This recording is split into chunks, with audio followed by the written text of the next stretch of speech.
This is the first dovetail box I ever made, and it turned out okay. It's not great, it's not that terrible. Somewhere in between, you can see the idea, you can see the effort, and you can definitely see the mistakes. At the time, I thought the problem was me, and it is. I need a lot more practice. But I also learned something interesting I didn't know. Redwood is a pretty tough wood to learn dovetails on.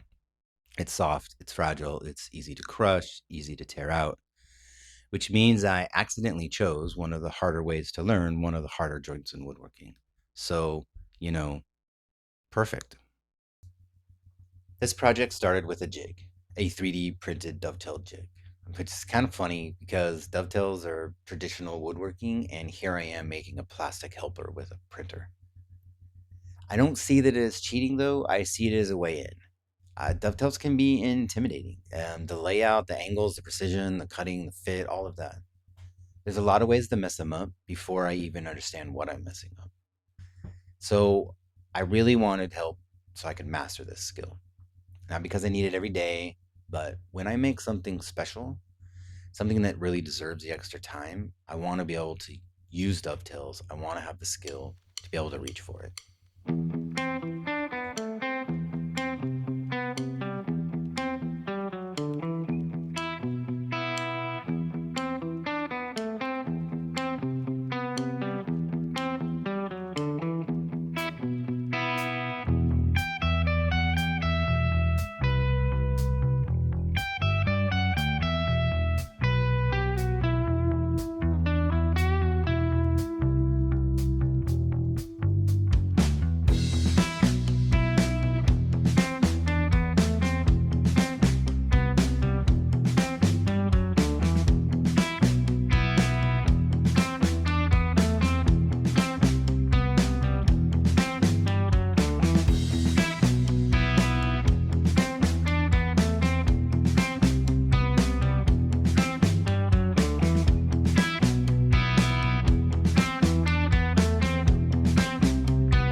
Dovetails are one of those joints that carry a lot of weight.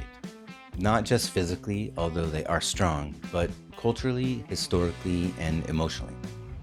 They're one of those things that when you see them well done, you immediately know someone cared. They took time, they paid attention, they made something that didn't need to be disposable. For most everyday builds, I don't technically need dovetails. There's faster ways, easier ways, more machine friendly ways. But dovetails are different. They feel like a line between building something useful and building something with a little bit of inheritance in it. Something that says, I took the long way because the long way mattered.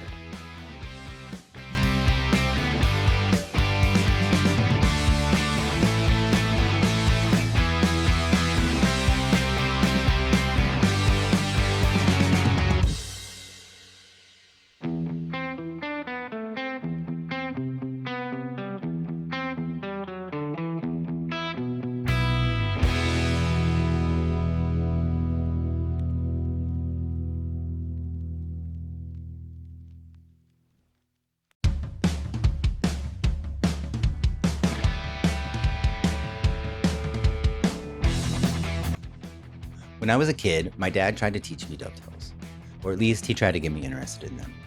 I wish I could tell you I was patient, an apprentice standing there wide eyed while he passed down this sacred woodworking knowledge, but I wasn't. I was a kid, I wanted the results without the repetition. I wanted the cool thing, I didn't want to practice. I didn't understand why anybody would spend that much time getting two boards to fit together when there were much easier ways to make a box. I just didn't have the patience. That's the thing about certain skills. Sometimes someone tries to hand them to you before you're ready to receive them. Years later, I realized he wasn't just teaching me the joint. He was trying to teach me how to slow down, how to work carefully, how to stay with something after it gets frustrating, how to put in the time. I missed that back then, and I'm really trying to catch up now.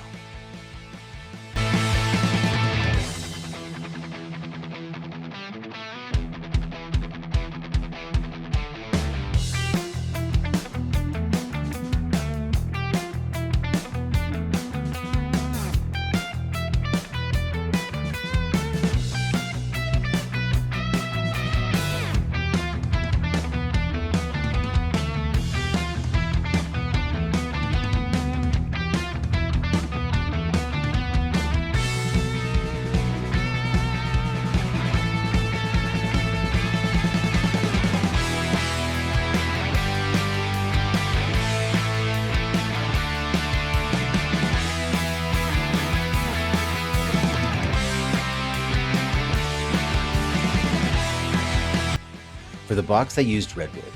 It's beautiful, it's really warm, it's got a nice color, it's soft, it almost has a glowing grain that just looks really nice, and it feels very Californian.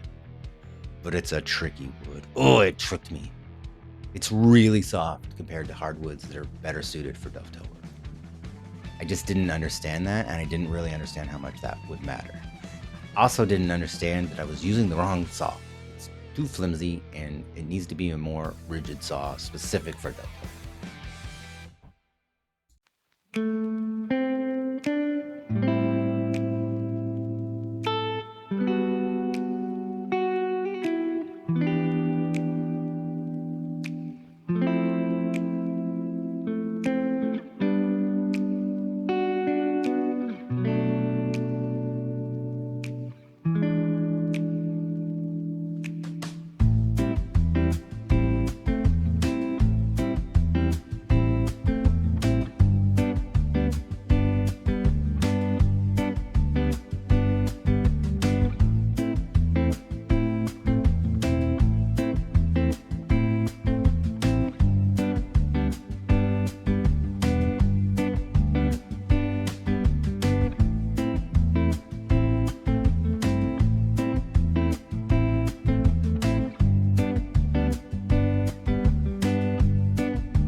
When this box started coming together, I could see both versions of it at the same time.